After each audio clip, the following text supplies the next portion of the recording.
Welcome back to another edition of Check Call. Don't forget to subscribe to Check Call, the newsletter on FreightWaves.com if you haven't already. Today, we welcome back Scott Cornell, Travelers Transportation Practice Lead and Crime and Theft Specialist. Thanks for coming back. Thanks for having me back. It's good to be here. I mean, look, it's cargo theft. That's what we're getting into today. And that's like the spicy, hot stuff. That's like, it's having its moment right now. And honestly, I don't think cargo theft is something that should have its moment, but it is. It is. And do you what? Unfortunately, you're correct. Yeah. Yeah, it could I could live without it.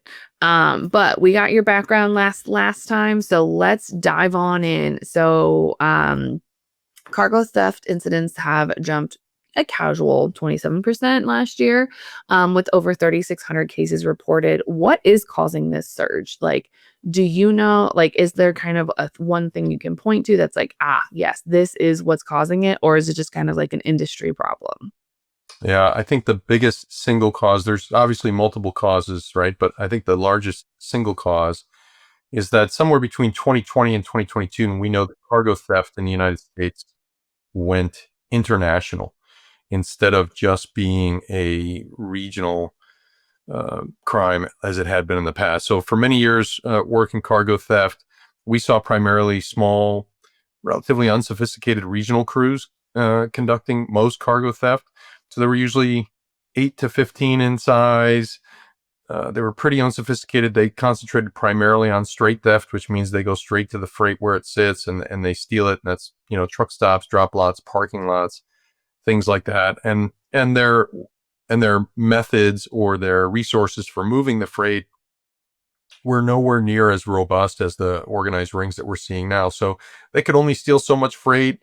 They may have had a fence that could buy a full load here and there, or they would sell it online or at flea markets and things like that. And we kind of knew all the crews, everybody who was involved in cargo theft, we knew the crews. So if you pull video from a truck stop where a driver was followed into the truck stop or something like that, you'd see the person on video and you'd say, oh, that's so-and-so. And we know that crew operates here and we know this is how they move their freight and things like that. Well, sometime COVID and post-COVID, we started to see more international involvement in cargo theft.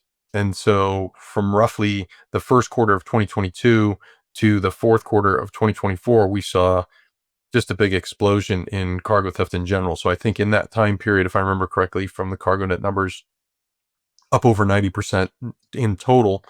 But strategic theft, that category, was up 1,475%. And that speaks to the fact that these larger international crime rings can now be anywhere and steal freight anywhere. So when you look at some of the resources out there in the industry that help with carrier vetting and things like that, they're reporting seeing theft attempts from up to 75 different countries. Now, do I think that we're seeing cargo theft attempts from 75 different countries? No, probably not. We're probably seeing some bouncing of IP addresses and things like that. But half that, maybe 30 to 35 different countries, definitely. And so when that change happened, what also changed was we went from probably 6 out of every 10 loads stolen in the United States would stay in the United States to now 6 out of every 10 loads stolen in the United States leaves the United States.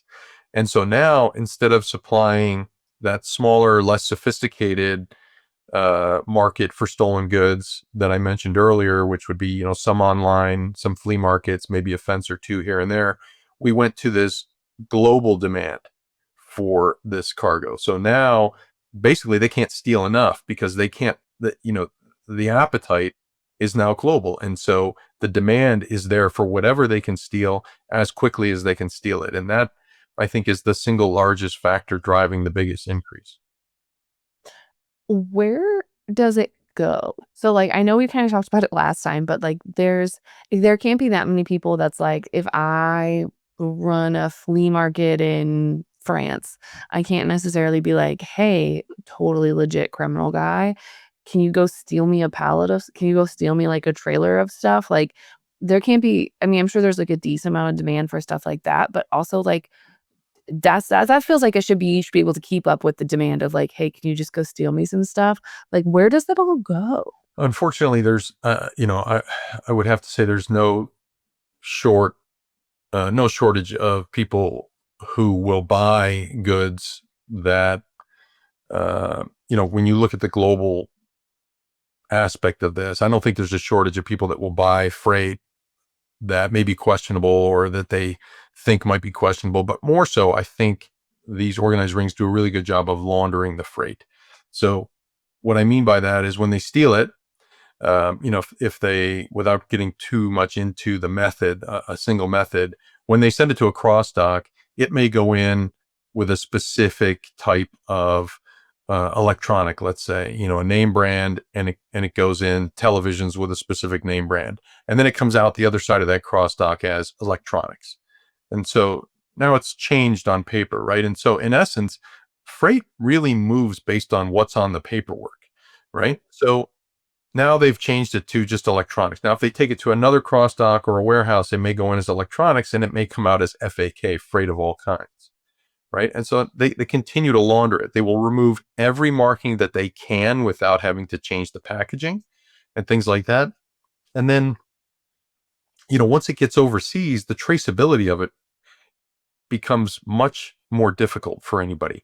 So if they've laundered the paperwork looks good, they might be able to move it in some places that you and I would be surprised to see, where people just don't have any idea that they're buying stolen goods. Plus, if they sell it online, a lot of times, you and I, we go online and we purchase from places where we think, hey, if I'm buying it on here, it's probably good, right? And so there's a lot of that goes on too. They will set up online stores to repackage the goods, that will repalletize it. They won't necessarily sell it all of the televisions at once. They'll repackage it, they'll sell it one off, two off, or they'll sell mixed loads, things like that. That makes a lot more sense because I forgot that like a global scale is like global. But also just like any good criminal, you gotta just kind of hide some stuff. And if people don't ask enough questions, it's fine. A deal's a deal. But really, when you think about it, the average person doesn't know how to tell if something is stolen or not, right? So if it appears to be coming through a reliable method of supply chain, or it appears to be coming through something that looks reliable and legit online, I mean, you think of how many times have we heard over the years of, phishing scams or social engineering scams that take you to websites, and the websites look real. And so the average person, or even a store owner in another country or something like that, might look at the supplier that they're buying it from and everything looks legitimate. And so how would they know? They're not, I don't think there's an expectation that they would know how to identify if something is stolen. Now, again, I don't think there's a shortage of people that will buy stolen goods. We've seen that over the years, fences and things like that are in that type of nefarious group. But a lot of this, I think, is laundered and moved back into the supply chain. That is, I'm not going to say terrifying, but it's definitely unsettling. Don't like that. Don't like that. So doubling down on things that I don't like, and that has been something that you guys have really noticed, and that's the rise of cluster theft. What is that? Like, what does that look like? Great question. So cluster thefts are not the most common thing that the industry is seeing, but they are one of the most devastating types of thefts that the industry is seeing. So, what is a cluster theft? It's when the bad guys basically gain your trust over a period of time. They're legitimate on paper, or they actually own a trucking company. And again, I think we discussed the first time we met. I think we discussed that cargo thieves are really good at return on investment, right? So if they have a legitimate trucking company, or they have one that looks legitimate on paper or things like that, they will get as many thefts out of it as they can and then just toss it in the garbage. It doesn't matter to them, right? So it's an expendable cost of doing business to them. So they will gain your trust and they will move loads for you. And again, going back to that return on investment thing, if they're moving loads for you and you're paying them to move the loads, it's not like they're wasting their time. It's not like they're not getting anything out of it. But what they're also getting out of it is intelligence. So as they move those loads for you, they're learning, what are you moving? Who are you moving it for? What are the lanes you're moving it in? What's the check-in and check-out process when I pick up these goods for them? What are they asking for? Are they really being detailed in the information that they're asking for at the point of pickup and at the point of delivery? How well do they check the bill of lading? Do they question anything on the bill of lading? They just go with what the bill of lading says. And after they get that intelligence, they will start to basically short loads. So in other words, you give them 22 pallets, they take 21 pallets off, and then they deliver the one pallet, and they've redone the paperwork to reflect it as a one pallet load or a two pallet load, whatever it is that they decide to deliver number wise. And it's always very short of what the original content was, but the paperwork matches, and the paperwork matches the trailer number, and the paperwork matches the seal number, whether they've replaced the seal or whether they bypass the seal. It doesn't really matter, but everything matches up. So if they've learned over a period of time that, hey, nobody really asks any questions, they look at the bill of lading, they look at what's in the trailer, they look at the trailer number, we should be able to do this, then they'll start to do it. And they'll do it over a long period of time. The industry has seen it happen over a period of weeks, months, or even a year. And so the industry has seen thefts that are somewhere, that can be 4 or 5 to a dozen to 50 plus to 75 plus to 120 plus. And so all of a sudden you get a call from your client, if you're a freight broker, and they say, hey, 50 of these loads that you brokered for us came in short. They were delivered as one pallet and they were supposed to be delivered as 22 pallets or something like that, right? And so now this has been going on for 8 months, 9 months, a year, whatever period of time, but it's always a longer period of time. And so investigations are usually very often fruitless in that, unless you're just doing a larger investigation to go after the big ring itself. But recovering those singular loads, those specific loads, is going to be very difficult at that point because so much time has passed and they probably moved a lot of that freight out of the country, like we discussed. And the other problem is the entire time as a freight broker, you're getting PODs, you're getting proof of delivery, and that proof of delivery doesn't say anything about the pallet size. Often when we see these cluster thefts, the one thing we notice is that proof of delivery never says anything about the pallet count. It just says proof of delivery. So the freight broker thinks everything's fine. I'm getting proof of delivery and these loads are getting delivered. And then all of a sudden one day they get this call, hey, these loads were all delivered short. And it's usually one crew hitting the same thing over and over again, one large cluster theft that they do, and then they disappear. That is terrifying. That's not unsettling. That's just terrifying because you don't know, you don't know. You just legitimately don't know. And that I feel like could almost damage your relationship with a shipper more than anything else because it's like, why is this short? Like you chose these carriers. It's not just a oops, we got on one load. This is like, no, this has happened over a steady period of time. But also like shipper, but like I also don't know, like even from the shipper perspective, how you would even begin to catch that because it matches the paperwork. And so me as the dock worker, I don't know what inventory management says. I don't know what this is supposed to be. I do think that this speaks to, so a conversation that I've had quite frequently lately across the industry is there needs to be the development of a culture of supply chain security. So decades ago, the supply chain decided, rightfully so, and good for all of us, that safety was going to become part of the culture of moving freight, right? So for as long as I've been involved in the supply chain, it's safety, safety, safety, right? What equipment do the trucks come with? How do we train drivers? How do we select drivers? How do we monitor drivers? You've seen the development of in-camera or in-cab cameras and external facing cameras and a lot of different safety equipment, automatic braking, all that. But it all speaks to a culture of safety across the supply chain. Well, the supply chain really needs to develop that same culture towards supply chain security at this point. So when you look at that type of a theft, when you look at the cluster theft, electronic bills of lading would go a long way for fixing that, right? Proof of deliveries that include pallet count, again, electronically, including pallet count, things like that. Good communication, between all the parties involved in the movement of freight around how much is supposed to be moved, how many are arriving, why are we seeing so many one pallet deliveries, things like that. I don't put it on any one in that sense. I think everybody needs to start to work together in that, because this is one of the key things that the bad guys take advantage of, is kind of that disjointedness that we see sometimes in communication, or in parties kind of acting separately throughout the supply chain.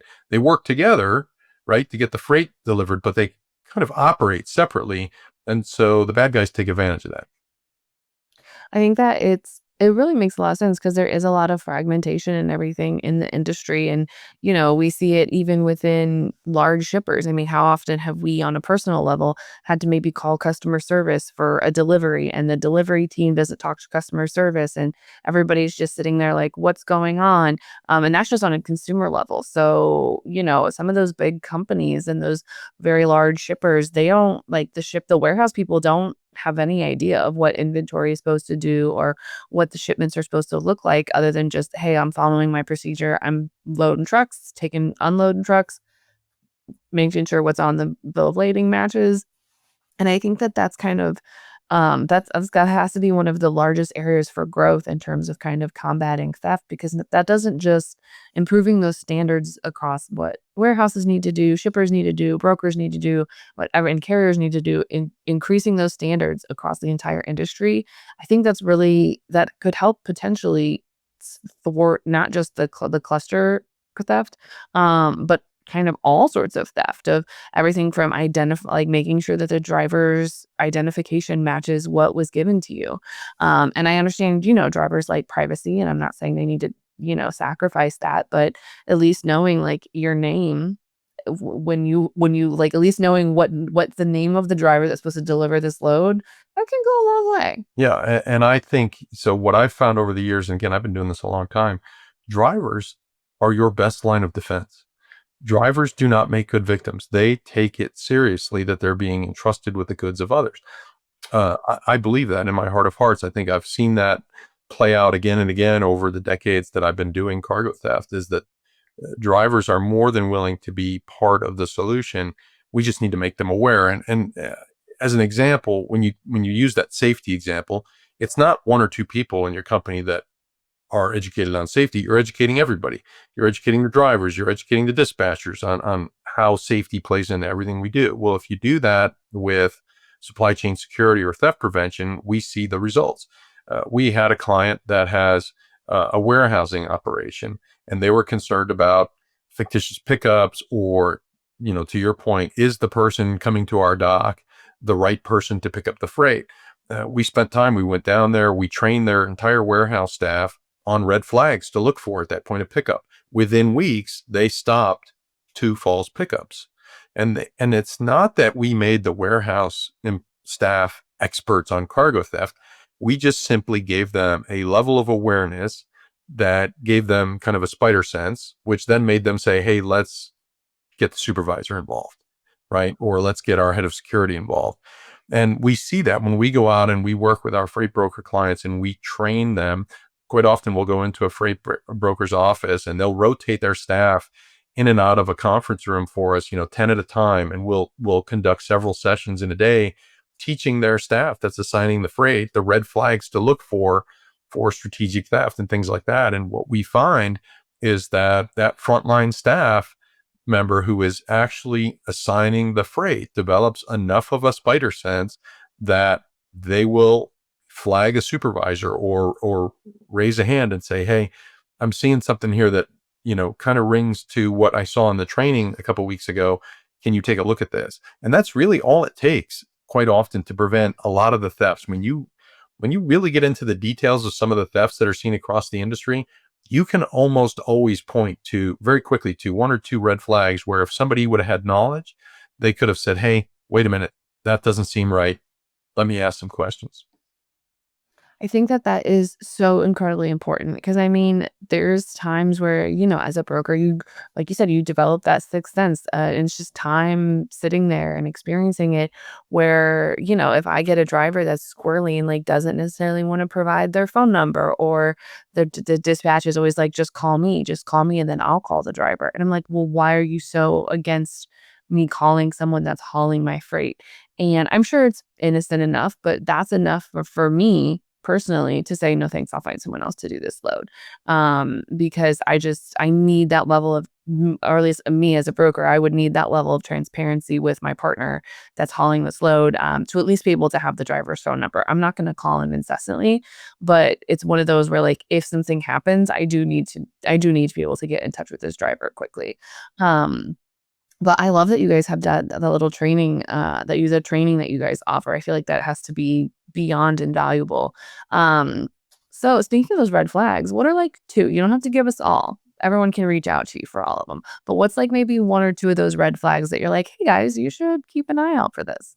Yeah, some very basic ones that are known across the industry. I will be honest with you. I'm not a big fan of sharing what we know for red flags or what we know for solutions anywhere openly, where the bad guys can hear them, find them, read them. But these are, I'll give you a couple that are pretty well known already, right? So they want to pick up a load for you somewhere in the Southwest, but they have zero inspections or zero activity that you can see in the Southwest, right? They want to, they're telling you that they have capacity to take 6 or 7 loads, but when you go on their FMCSA profile, it says that they have 2 power units. Those are some of the most common mistakes that we see, across Those the industry, also and have those are been very well around known. for a minute. What's that? Those have also been around for a minute Right. and to me those seem like very common sense things We of like still why see would them. someone. We still see them. Yeah. Yeah. I mean, I like to think that's like the one nice part that I like about the criminals is that I'm like, okay, we're still trying stuff from 10 years ago, guys.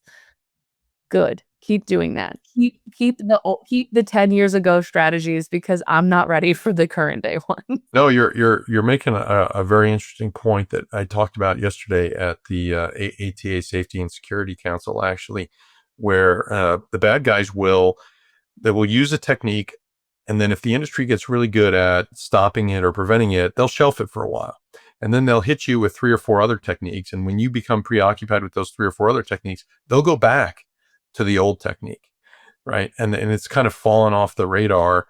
So people aren't as ready for it because they think, well, that's old school and nobody's doing that anymore. So somebody asked me yesterday about fictitious pickups, and I thought, and if it, we haven't seen a lot of fictitious pickups lately, but a few people are starting to see them again. So that's something that they had kind of shelved for a while, and now potentially we're going to start to see them use that again. It'll be interesting to see if that actually plays out, but historically they've done that. They've shelved the technique or shelved the method and then come back to it. I mean, it makes sense. You gotta just like you have to rotate your inventory at the grocery store, or you gotta rotate your merchandise. You gotta rotate your fraud Right. strategies. Right. I don't love that, for being honest. All right, Scott, we are running out of time today, but um we have one of our fun questions for you today. And that is gonna be it's a rare one. We haven't seen it much on the show. If animals could talk, which one would be the most annoying? I think it would be cats, because I think they would be impatient, and everything they would say would be impatient and a little bit. The joke is that you don't really have a cat; has you, right? And so I wonder how demanding they would be if they could talk. I think it would not only be like demanding, I would like to think it'd be like urgent, demanding, and rude. Right. Exactly. Because that's just every cat I've ever met is generally unpleasant, except for like the one person they have deemed worthy. Well, just think about the cat cartoons and animations that we've seen over the years, right? That's the kind of the personality that they have portrayed, right? So I kind of think that that's probably as close to reality as you can get. I like to think so too. That's a good one. I like that one. So Scott, if anyone has maybe a second animal they think would be very annoying, or if they have questions about combating fraud or other strategies, where can they find you outside the show?